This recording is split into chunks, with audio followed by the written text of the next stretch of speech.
Thanks for stopping by. My name is Jill Ruth, and I have another thought provoking poem for you. Today's poem is called Conceited. Try not to be conceited. You're not a know it all. Hold to some humility before you take a fall.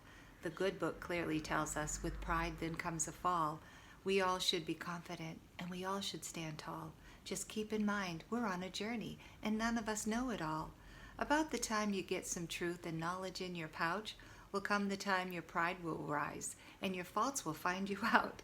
We're all a work in progress, no matter our money, our scholarships, our accolades, not even our friends and family. None of this can make us superior. We're all of the same value, you and me. So if we begin to get conceited, it is a dead end road. We're in a time of self reflection. True greatness is the goal. Yesterday's facades will no longer work today. Love is calling every human to a much higher way. The only way to make it in the days that lie ahead is to look up to the heavens and put yesterday's methods to bed. We will not be defeated if we could get this through our head. We're all God's children. The ways of the conceited are the ways that are dead. So you know what? People can misunderstand us. Sometimes if you're shining and you're being confident in yourself, people will think, oh, they're conceited. They're a show-off. They're a showboat. But it's like, you know what? No, I'm just being myself. I'm finding self-love.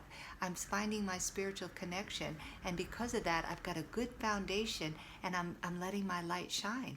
And so a lot of us get in our ego. I guess ego is where the conceit comes into play, where the pride comes in, where I never admit a fault. I'm perfect. I'm always right.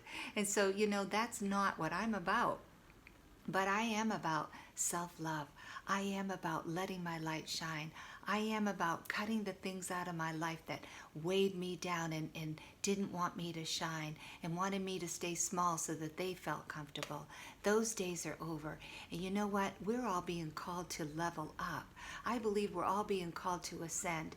And I think our vision is getting clearer. In 2020, there was a real turnaround. The world was going through so much. We all had a lot of angst going on in our lives, but we also had an opportunity because we were shut in at home, and I took advantage of that.